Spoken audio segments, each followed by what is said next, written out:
Hello and welcome to the second episode of Life's a Stage with me, Frida Liu, on Gen TV. Thank you for joining me today. I hope you'll be able to learn some things today from my guests as we go through some life hacks. So this show is based on my book, Life's a Stage.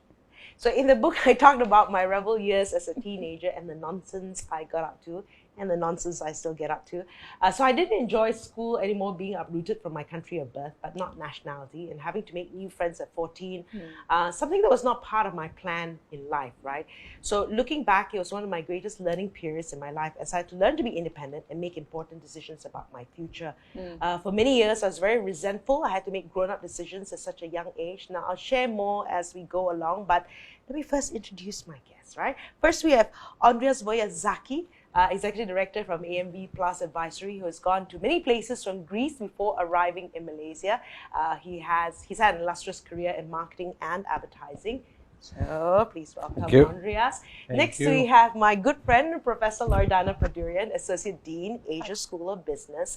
The first time I met this woman was at a conference, and there she was with this fur jacket and the colorful personality, and I fell in love with her instantly. I got to know this woman. She's also come a long way to Malaysia, originally from Romania, and I know she is still a rebel. So, of course, if you have any questions to them, let us know and we'll try to answer them. Again, welcome and thanks, guys, for agreeing to do this. So when I came up with this topic, I was like, okay, who are the two people? And because I know your stories, right? I said, who are the two people who will be great for this show, right? So, but of course, I want people to know you a little bit, and maybe we'll just start with, what you both are doing at the moment. So, Prof, you first. So my name is Loredana Padurean. I'm so happy to be here. Congratulations on your new show. Thank you. I work with Bank Negara Malaysia in developing and launching a brand new business school called Asia School of Business. It's a collaboration with MIT Sloan, so we're very excited about that. And I was just telling Frida and Andreas before we got started that our campus is almost ready to host guests. We have a brand new campus. So that's what I do. I'm a professor, I'm a public speaker, and I'm a troublemaker. Okay. Proudly a troublemaker. Yourself, Andreas, what have you been up to? All right. Okay. I don't know how to top that. I've been a troublemaker all the time, all around across the world. So I've been trailing around the world from the States back to Greece, Japan, Taiwan, and Malaysia for the last 30, 40 years. And I decided to take the plunge, leave the corporate world last year after just about 30 plus years in corporates, in media, in advertising and marketing. The last job as a group CEO of the Star Media Group, shaping Malaysia in different ways. And so I thought, okay, I'm going to do it completely different. And I was a bit undecided, but then I thought, take the plunge, head in first, then you figure it out. Right. So I launched my own advisory last August in the midst of probably the worst pandemic we recently know. In the lockdown, in a lifetime for sure. Right. SARS was like an angel compared to COVID. And so I launched AMV Plus Advisory, amvplus.com. And I'm basically focusing on consulting, focusing on training and coaching, which is very, very dear to my heart, with a single purpose of becoming a catalyst for positive change. And positive change is really the pivotal point. Yeah. So far so good, and it was a tough decision, but being a rebel, as we discussed today, like you, getting this show done, and congratulations again, by the way, we'll give it a shot. You're right. And I know, like, one thing you're very passionate about is coaching, right? Because as long as I've known you in advertising and marketing, that was also something that you were already getting very much involved in and incorporating that into the work that you do now. So I'm going to talk about Prof, right? Because I'm going to start with Prof. I know we had this chat and she said, no pressure. I've had 19 jobs, okay? You've had 19 jobs, right? And very unique ones as well, right? So go through these 19 jobs, and how did you end up in education, right? And in Malaysia? So I didn't have 19 jobs. I had 19 different careers in the sense of I had more jobs than 19, I'm sure, but I worked in 19 different places, anywhere from media to hospitality, sales, transportations, constructions, insurance, everything but government, because apparently the unconventional feature of my personality doesn't go there well. So I was thinking about how did I get here? I don't think I ended up here, because I think the road is still ahead of me. But I think all my life I wanted to find a place where I can be truly myself. Right. I remember reading job descriptions as a young girl, and many of the job descriptions had requirements for dress codes. Okay. And I was like, I don't know exactly how that's going to work, because I know their dress code is not mine. But also, I wanted to try places where I can honestly be myself. And because myself, it's a little bit unconventional, which is my favorite attribute to use to describe myself. It's not always intuitive to see where you fit. So, for example, I tried life insurance. It turns out I'm not the right person for life insurance. I tried more professional or more, if you want, serious businesses. I wasn't really myself. And I never wanted to be a professor, because, to be very honest, between the three of us and 3,000 people who are watching, I have never seen somebody who was not, at least in my case, I'm not saying everywhere, but at least in my case, was not an older man who would come and sit at the desk and start reading from a book in a very sort of paternal way, if you're lucky. However, through many adventures, I got to spend a little bit of time at MIT, MIT Sloan in Boston. And I saw a few people that were very rebellious compared to everything else I've seen back home, including women, but also men. I remember walking in a classroom at MIT, and the faculty had a piece of chalk and threw it against the wall and started dancing on the board. And I was like, oh my God, I made it. I'm home. These are my people. Right. So I ended up in academia, not because I always wanted to be a professor, but I think I love it because I always wanted a place where I can speak my mind and I can share my thoughts. And like you, Andreas, I'm passionate about training and coaching and learning.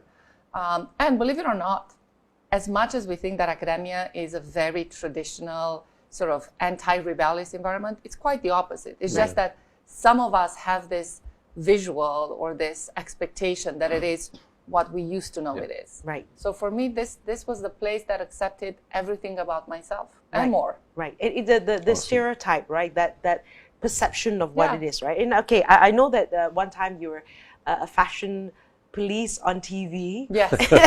So I did that for like 30 seconds of my life. Right. I used to be chronically shy, but to the point where I would hyperventilate. Okay. If you, only in this kind of conversation. Yeah. And I was doing makeup for fashion shows, one of my 19 different professions. And the host of the show, it was a Miss something, Miss Romania, Miss something. And she said, why don't you come on TV and do my makeup? Sure. I was doing it for free anyway. I was 25, 24. And when I got there, the guest dropped last second. Okay. And they were running around looking for a guest. And she said, you should be on the show. I'm like, I can't even speak. She said, no, get on the show and we'll talk about makeup. So I was like, okay. So we had a camera like here, and there was a red dot on the camera. And I kept watching that red dot.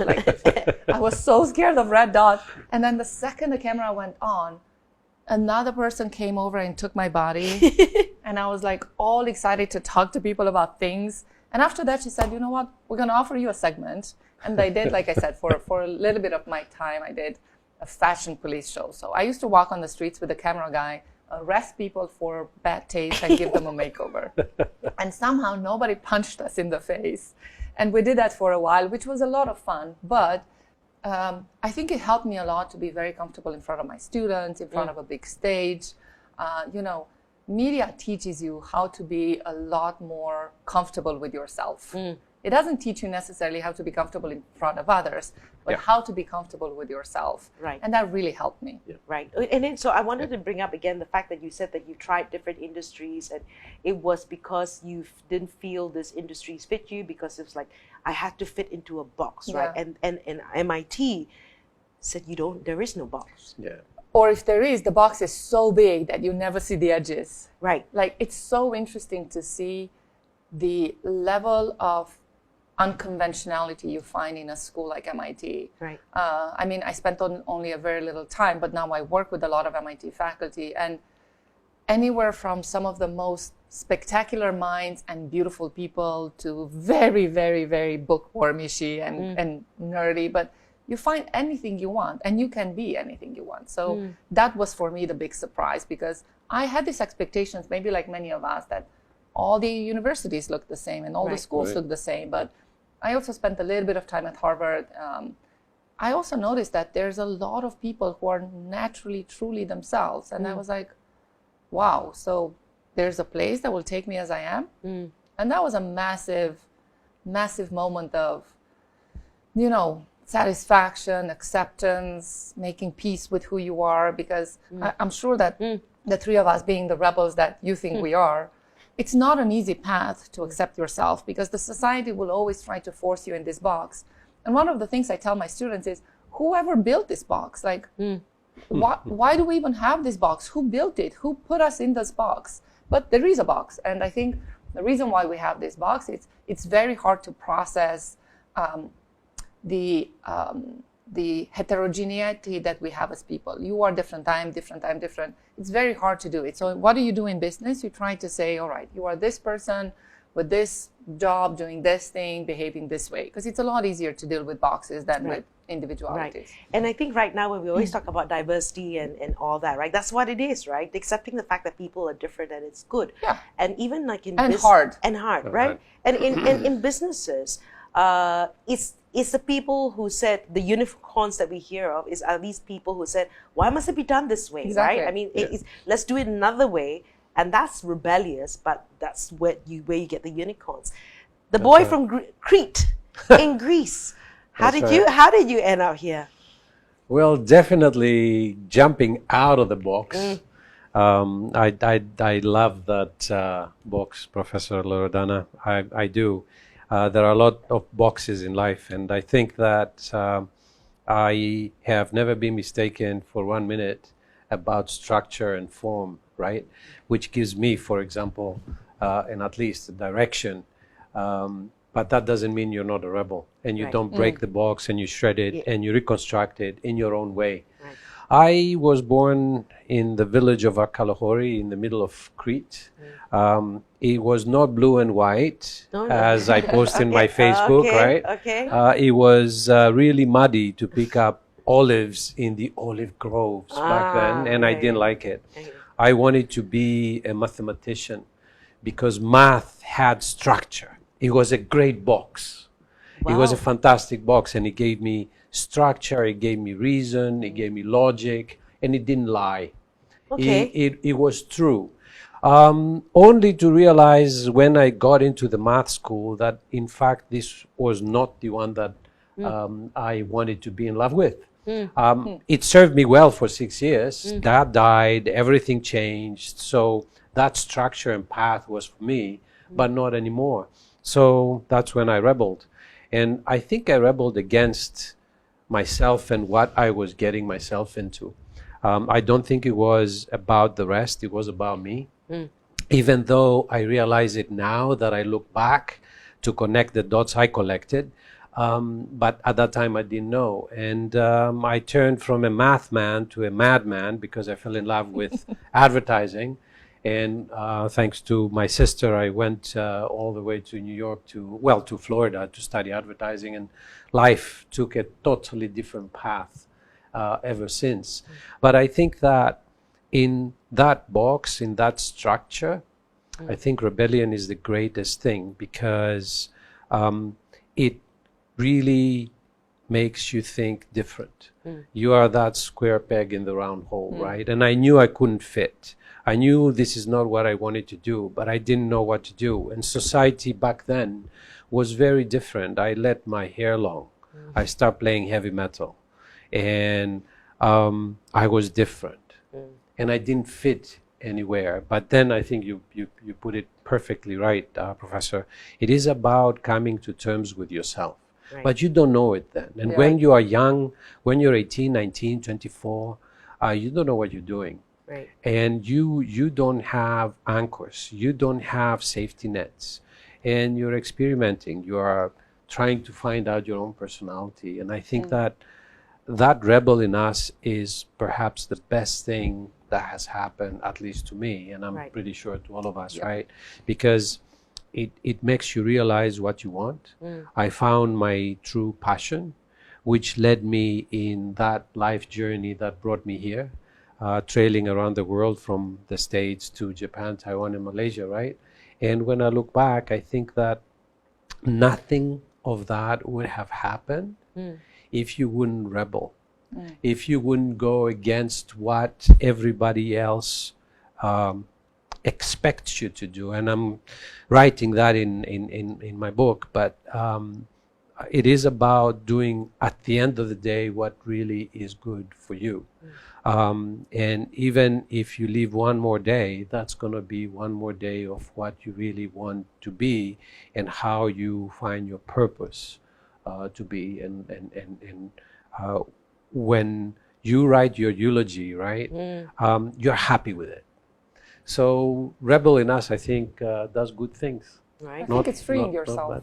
And you exactly. know, so when I look at the both of you, I mean, what was interesting is, you know, it's not easy, you know, leaving the comforts of your what is home, right? Or, you know, the familiarity or certain things to move, right? It's not an easy thing, and I guess and everywhere you go, it's a new culture to learn, right? And then of course you also as much as trying to conform to the culture, you also have certain beliefs and everything, you know. I mean, what are your thoughts around that? Okay, you know, like maybe you are now, okay, he's Malaysian, he takes his durian and almost Malaysian. The first thing she said when she walked in was, "Where is nasi lemak?" You know? Where's the nasi lemak, right? Okay, so you've acclimatized and gotten used to it. And like, so when I think about being a rebel, for me, it's not so much the outwardliness, but like if I can't live authentically, then it's very difficult, right? And it doesn't. And if I don't hurt anybody in the process of living authentically, then it's okay, right? Because I got to live with me, right? And I got to wake up and look in the mirror. If I'm not happy, then that's terrible, right? So Andreas, you've got a book on the way, and also you were quite a rebel in your university days. Can you talk a little bit about that period? The long hair. The long hair. Well, the silly goal of the long hair and the heavy metal was to hopefully get groupies. We didn't get not even one. And the band didn't even get to perform because the bass guitarist got in a brawl with the drummer and it all went to hell in a handbasket. So it was a complete, absolute disaster. But it was good and it was fun. And my dream ever since that day was to be a mathematician, to get into the mathematics school of Athens, one of the most prestigious schools in the country at that time. And for 6 years, through the thick and thin, that's exactly what I had set my eyes and heart on. And I achieved that, only to realize when I got in there that that's not really what I wanted to do. It served me very, very well in these 6 years. Right. And yes, in the book, I'm going to talk about that and how it really served me to give me that direction and logic and path. But it was not, I realized that it was not what I wanted to do for the rest of my life. Even though I enjoyed teaching math, simple math to kids, right? Elementary school kids. And that's where I rebelled. I rebelled because I didn't know what to do. I didn't know what I wanted to be.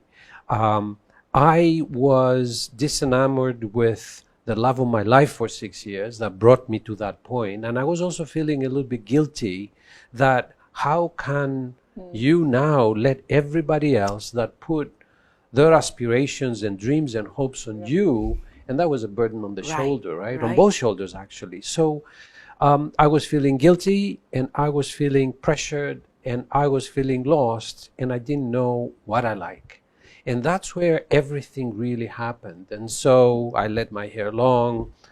You know, I was getting here and there, working in the fields that I didn't really like to when I was growing up because I could make a living and get some pocket money to literally in the year. fields. Literally. I did that too. And you know how it is, right? And it was through that process of rebellion, through that process of searching, that the penny dropped on advertising, and I thought, this is really what I want to do. I love connecting with people. Now, funny enough, I'm actually an introvert, right? And people don't believe that. I like my me time. I can be totally happy in my room for 10 days, you know, and I can write my stuff and do things. But I love the interaction and all that. So advertising gods decided that they're going to show me the path, and the penny dropped, and life changed forever. And I think that if it wouldn't be for that rebellion, and it goes through pressure, and it goes through that emotional pressure that I need to fulfill a purpose for others, that everything happened. So I love rebellion, and even today and always, these values and these thoughts and principles that guided me throughout the journey still hold true. You know, where do you conform? Where do you cut out to? Where do you agree to? Life is tough and beautiful at the same time, right? So you gotta decide, where do you keep the balance? You cannot be a rebel for the sake of being a rebel. Right. Just because you need to go against the status quo, right? You gotta do it for a reason. At that time, I didn't know what the reason was, but when the penny dropped and it all came into place, then it was very, very clear. So from a dropout of the math school, I actually didn't step my foot on one class except once a year. So you can take the exam and then you're proclaimed as a student, right?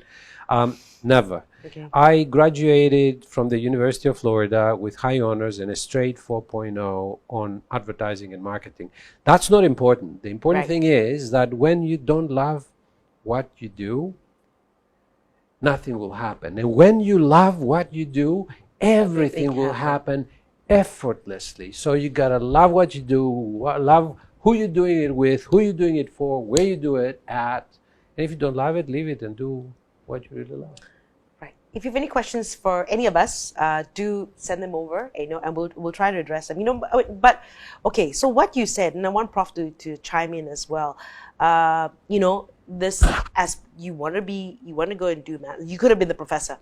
If you had done maths, and still this was time. and no one forced you to do maths, because that was your love, right? And so, but everybody's been talking about it for years, leading up to university, and then this is what I want to do, and the burden, like you said, you know, of that with your parents, right?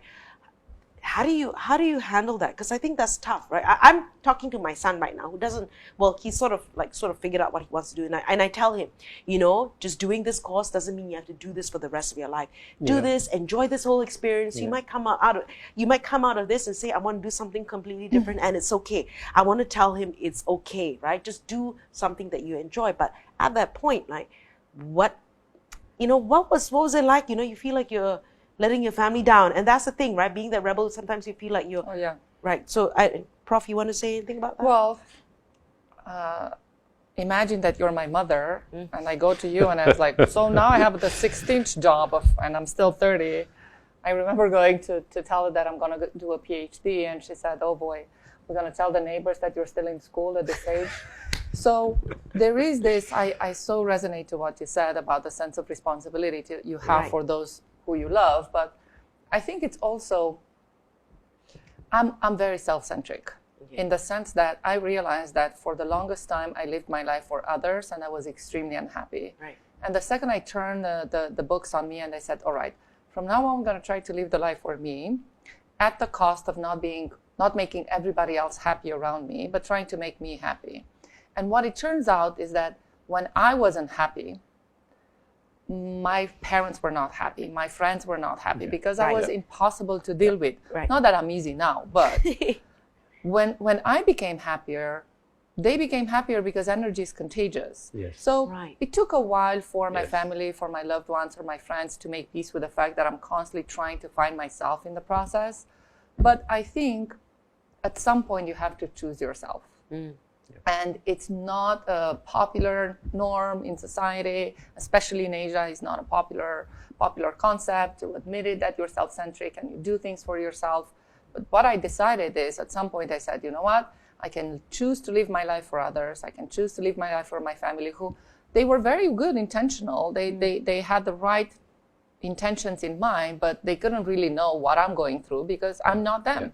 As much as we share the same blood, I am not my parents. That's right. And I see my students doing the same thing and trying multiple things. And, there is this belief that once you try something, stick with it. And I don't believe in that necessarily. I think if you try something and it doesn't fit you, just make sure that you don't drop out because it's hard. Right. But once you realize it's not for you, like from math to madman, why not try it? I mean, who am I going to live my life for? Somebody else? And that somebody else is going to come and validate my choices for them? No. So it's painful to choose yourself. Yeah. Right. Right. It is painful to choose but yourself. I think if I can add to that, right, the difficulty is, and I love what you said, like energy is contagious, 100%. 110%. But the tough part is, that if you're happy, others will be happy, but there's going to be a period of time that they will realize that. And that is a tough one. And you got to hang in there. Before they realize it, until they do. And then miraculously they convert. Wow. Now you are successful. I always knew it. Yes. So many people tell me I always knew it. I was like, why didn't you tell me? You let me, drive myself crazy for 20 years. Why didn't you tell me everything's going to work out? But you're absolutely right. There is this transition period, and you have to stick with that. Yeah. But once you're happy and they're happy, it almost feels like, oh, this was so easy. It wasn't. Right. It feels like that. Now, I don't know your family situation with whatever, but I know in the case of Andreas, right? Was there less of that rebelliousness because you have the responsibility of, your kid? You have the responsibility of that, right? So I've got to be the proper man, to put food on the table. Well, did you lose the rebelliousness?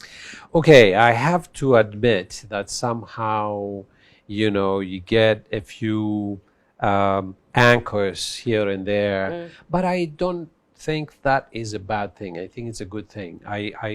I love my son. He gives me a lot of purpose, and he teaches me, without him knowing actually, a lot of things about me. Right. And I screw it up every single day, but I keep at it because, that bond is bigger than anything.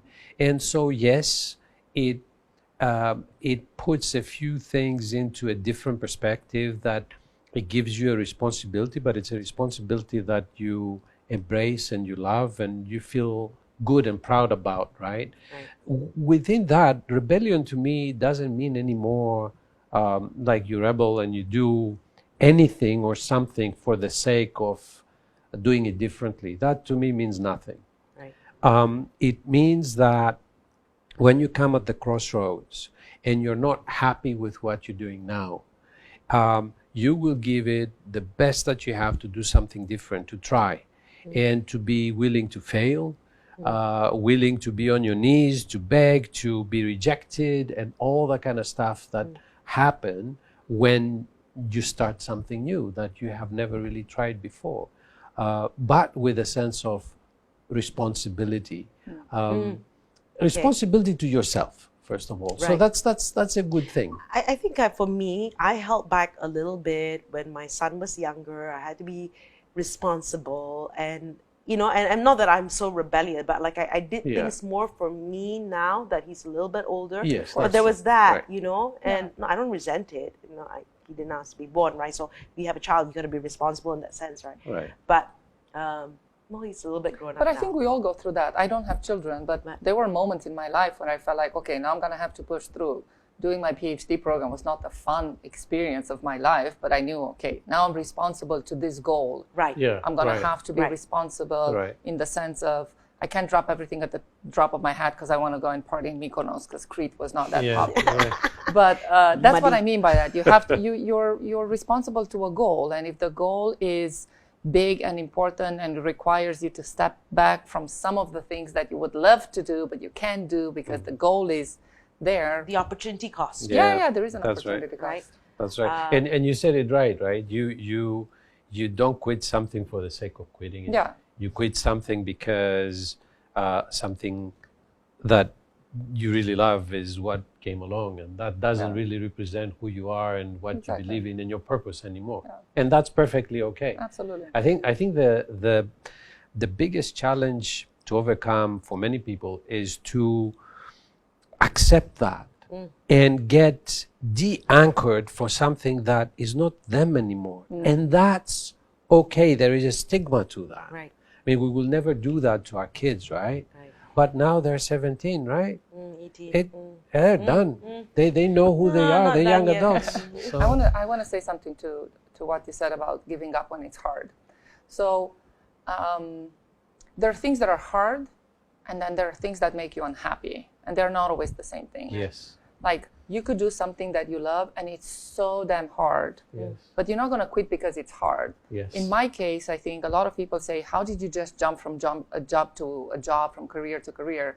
It wasn't because it was easy. Do you really think that it was easy to constantly try to find my way through life, or have days when I would literally eat bread and walk to wherever I had to go because I didn't have money? It would have been so much easier for me to stay in one place and get that steady paycheck and be like, you know what, everybody else is doing it. So I think there has to be a massive, warning signal here that quitting something because it's hard is very different than quitting something because it makes you unhappy.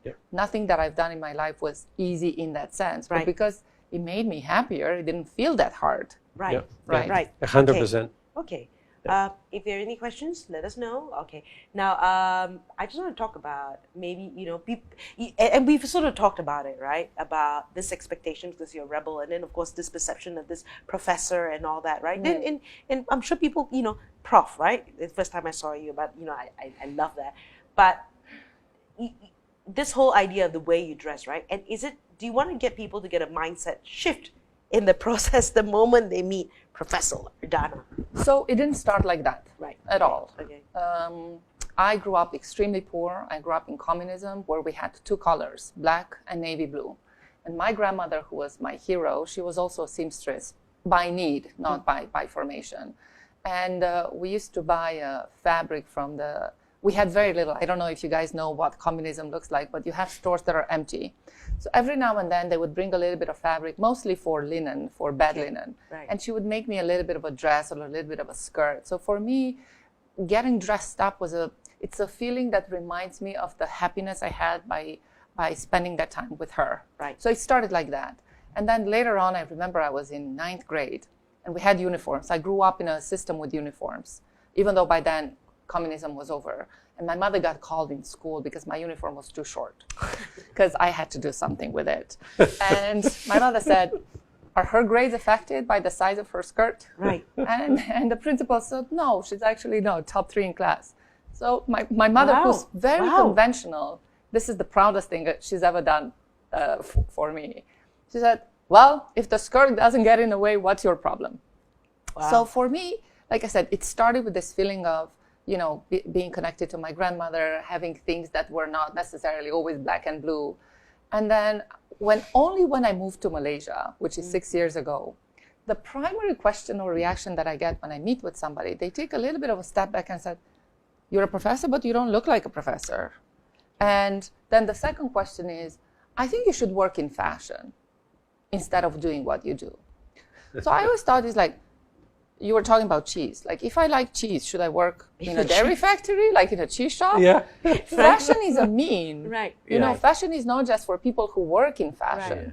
So then in time, I have to admit it, I'm using it now as a signal. Right. Because just because I dress this way, it is because I'm passionate about it. But I also giving you a warning that this is not going to be what you expect. Right. Yeah. So it's a lot easier for me to give you my business card, which is this. Right. Because once you're going to get to know me, this seems tamed and nice and conventional and calm compared to what's coming. So I'm just giving you a little bit of warning. People, when you see me and I'm unconventionally dressed, it's because I'm trying to warn you so you don't chicken out when I start talking.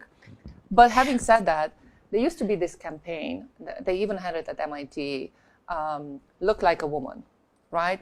And they would say, oh, an engineer is supposed to look like this. A scientist is supposed to look like this.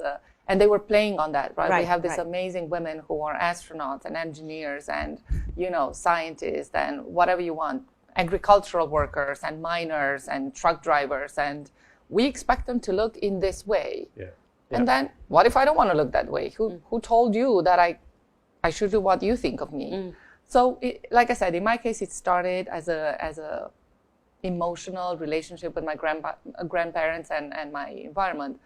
But as I developed in life, my passion for fashion, I realized it's also a signal, and it should be there because this is a lot. Right, and it's so external, right? I mean, even when I'm working radio, I say, "Why do you dress up on your radio?" Radio. I'm like, I dress up for me, right? I feel good. That's right. When I lived in US, especially Boston is very casual. It's very sports, very casual. Right. So I was probably the only European in my school as a teacher, as a faculty. And I used to go to class, and my colleagues would ask me, "Do you have a special day today? Is it like a special event? Why you dressed up?" I was like, "'Cause it's Tuesday, and because I took a shower and I feel like I need to put on some clothes." But yeah, I think it's this attempt of trying to, let me try to put you in the box that I can recognize, Okay, now I want to talk a little bit about, we always had this conversation about sharp and smart, right? Can you explain this context? And is it a way of being rebellious whenever you talk about being sharp and smart? So,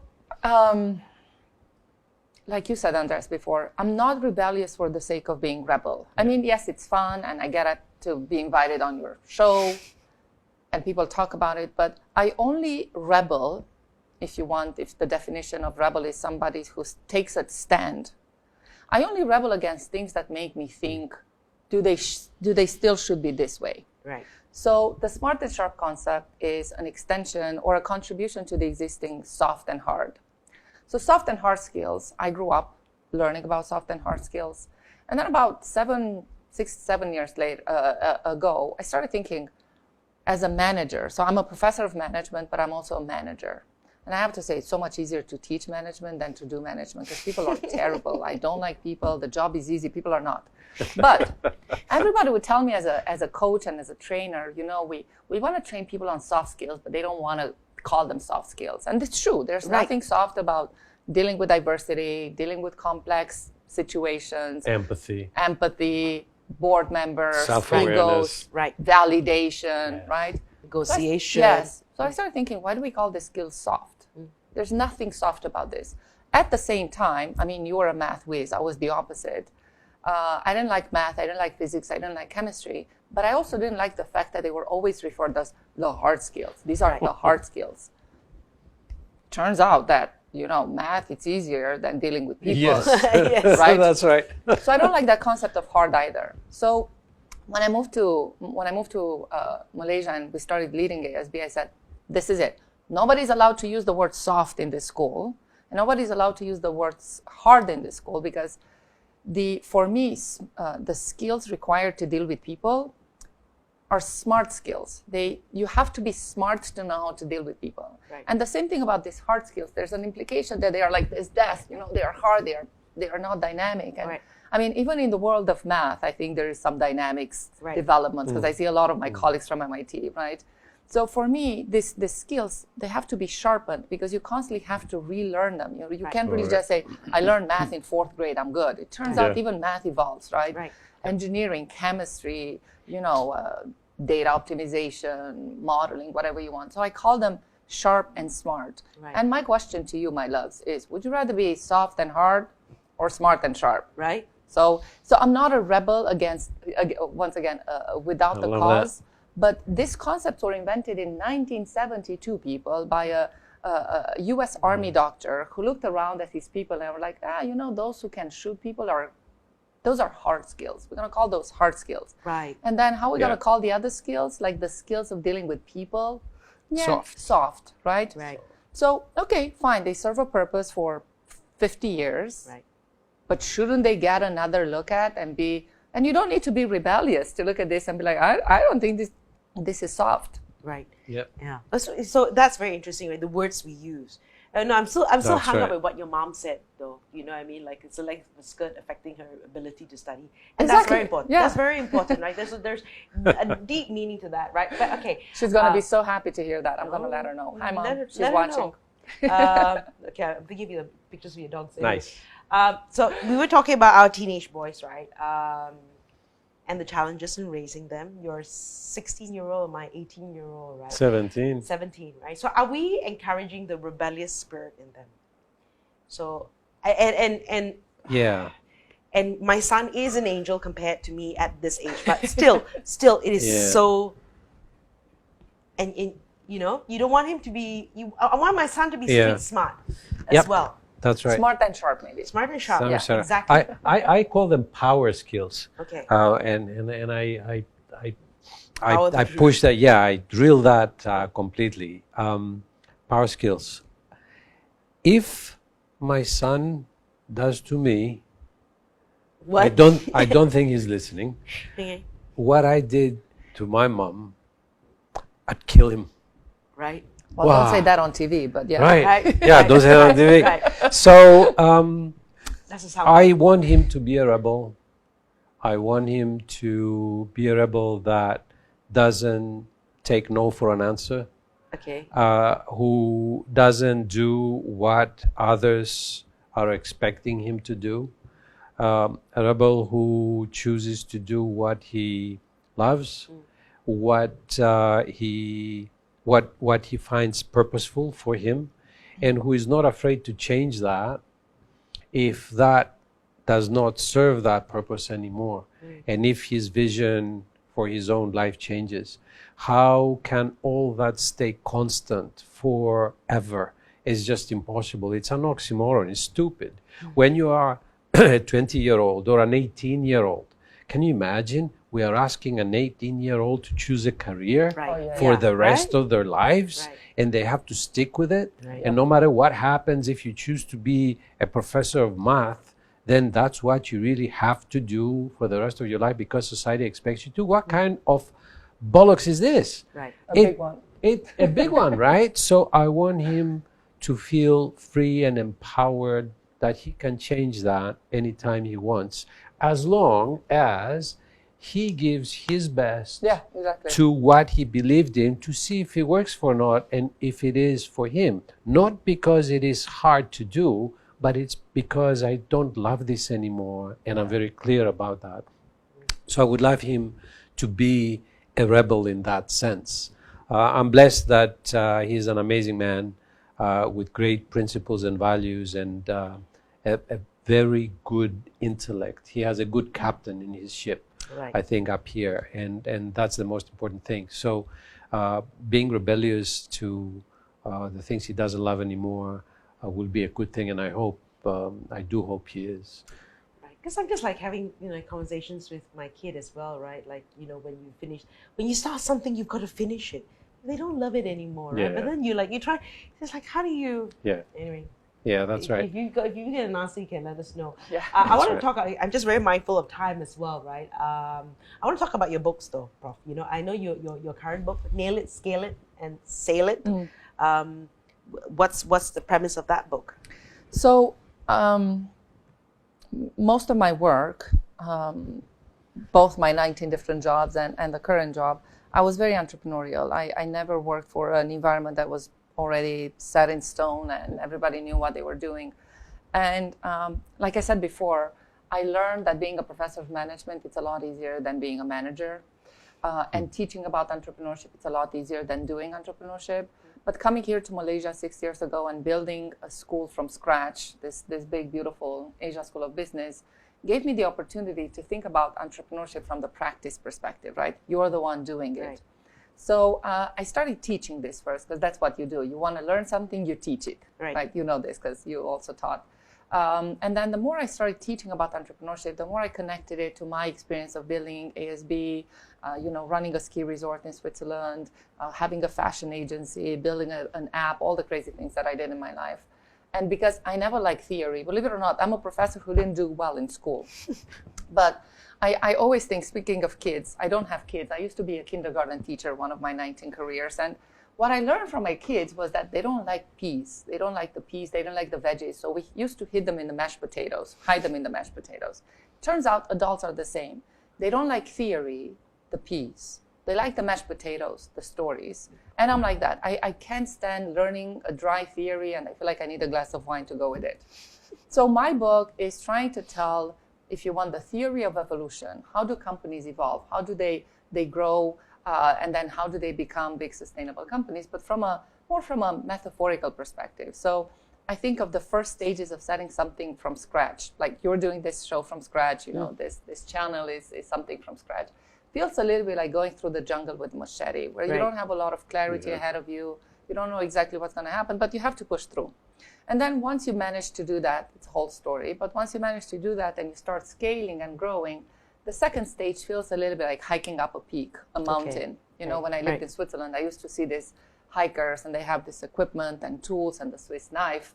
And then once you manage to successfully scale that side of the company, that mountain, the rest of the journey is like sailing in the ocean, but not always in you know, smooth waters. Exactly. Yeah. You have threats and opportunities. You got to change direction. But wind changes. You have, you know, potential threats from behind. So I've been teaching this for 8 years now, both at MIT, at IMD, at ASB, and it's highly validated by people from the industry because they feel like, you know what, it speaks exactly to my pain. So that's what I'm trying to do. I'm trying to learn about entrepreneurship by doing it, by watching it, by observing it, and by telling a story that hides a little bit of the peas that we don't like that much. I like that. The peas are in the mashed potatoes. Okay. So you get both your good stuff, right? Yes, all in one mouthful. But it's yummy. Exactly.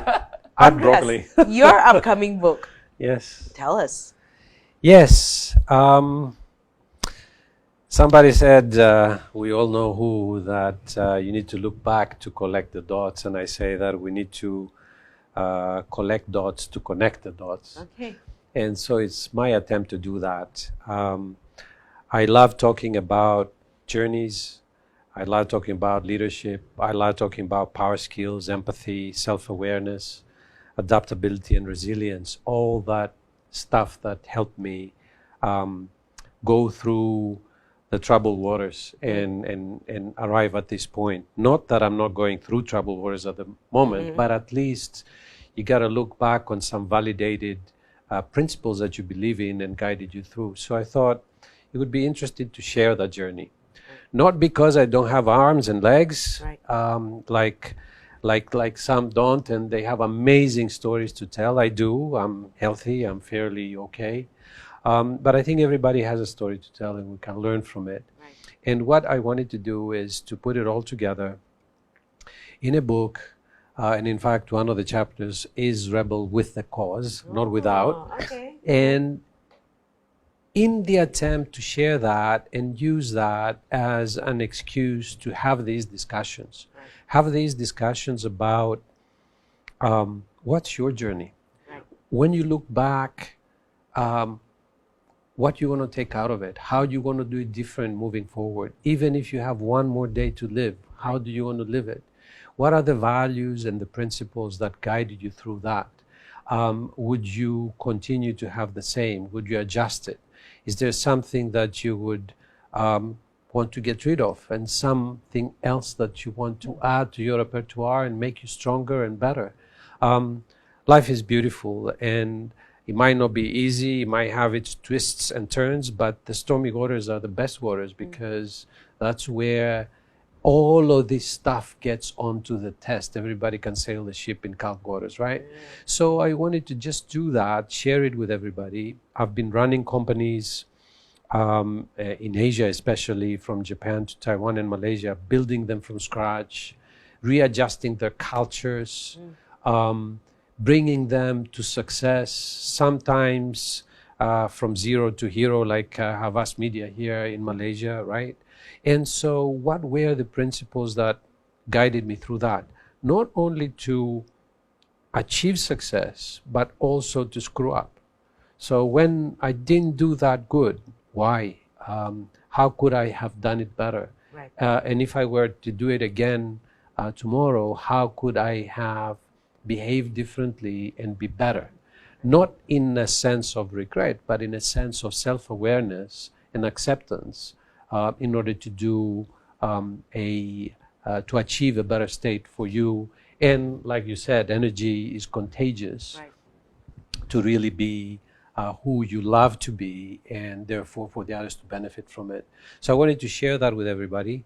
The launch got postponed a few times because like monitoring you. Like Professor Loredana said, and it's exactly right. Theory and practice, two different things. So I've never published a book before, and so you deal with publishers, you deal with suppliers, you deal with distributors. And I thought I'm going to self-publish it, and none of this I knew. There is not a manual.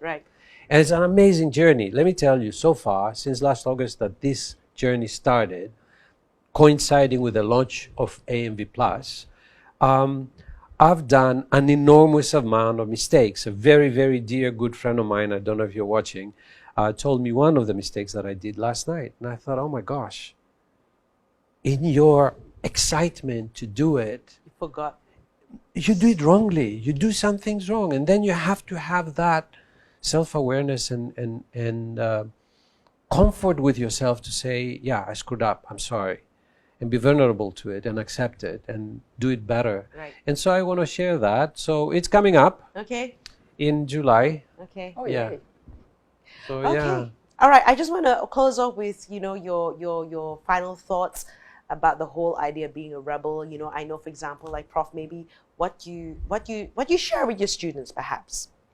So I was thinking about, as you were talking, I was thinking that the first time I interacted with our future students. So when we first started ASB, we didn't have a budget for marketing. We didn't even have a marketing team or an advertising team. So I did the first video for ASB, and I remember being on top of the helipad in Kuala Lumpur, and there was a drone coming towards me, and I looked at the camera thinking of my future students who might see this. And my question for them was, have you broken any rules lately? Because if you have, we want you. Because the idea was we're going to build something that is so unconventional, and that's one of the values of ASB, that we are looking for rebels. Because rebels attract rebels, right? Because you feel validated, you feel like, oh, somebody else is living their truth and it's living their life. And ASB stands for two things. It stands for being extraordinary and unconventional. Because I think of rebel as the unconventional part of it, but I don't want to be rebel unless I also have excellence as a baseline. You know, I think otherwise you're just a troublemaker with no purpose. So our my message to our students is excellence is the baseline, and that's why we want extraordinary and unconventional. And we want them to be unconventional because we want people who truly have who walk their truth, you know, who walk in their path, or maybe they can't find it now and they want us to help them. So my final message for today would be exactly who you want to be, but also hold yourself at the highest standards of excellence. Because otherwise, you know, mediocrity, nobody writes a book about being mediocre. Nobody leads a company by being mediocre. Have you seen a great movie who won an Oscar by talking the story of somebody who lived a mediocre life? Very few. That's right. So there are standards, and then it's, great. Andreas. Wow. I totally 100% agree with that. Mediocrity is nothing, but how to top that up? I guess I can leave you with this. Love what you do, love who you're doing it with, love where you're doing it, and love why you're doing it for. And if you don't love it, leave it and do something that you really love, and have the courage to rebel against conformity, against even your own beliefs that are not suiting your personality and who you are anymore, as long as you have that purpose and you're clear what you really, really want to do. So love what you do with all your might. And if you don't, just rebel and do what you really want to do. Thank you, Prof. Loredana, and also Andreas. You know, I think I want to conclude with, you know, the rebel with a cause, right? I think when you have a purpose and people don't understand what you're doing, you know, if you've seen a rabbit chasing a dog chasing a rabbit, right? A dog chasing a rabbit, you think, okay, the dog's chasing the rabbit. Now, if you take the rabbit out of the picture, right, you just look like a crazy dog. And maybe people can't see that rabbit, right? And so people think you're being a rebel. But if you're clear about what you're trying to do and you're doing it with a purpose, you know, who cares what people think, right? That's right. So thank you again, from rebel to ... still rebel. Okay, I'll be back in 2 weeks' time on another very interesting topic with two very other interesting guests. and we'll be sharing all this information on Gen TV as well. So thanks for spending your afternoon or wherever you're seeing this repeat, Live to Stage with Frida Liu on Gen TV. We'll be back again. Thank you. Thank Thank you, you. guys. Thanks, Bye. Rita. Thank you.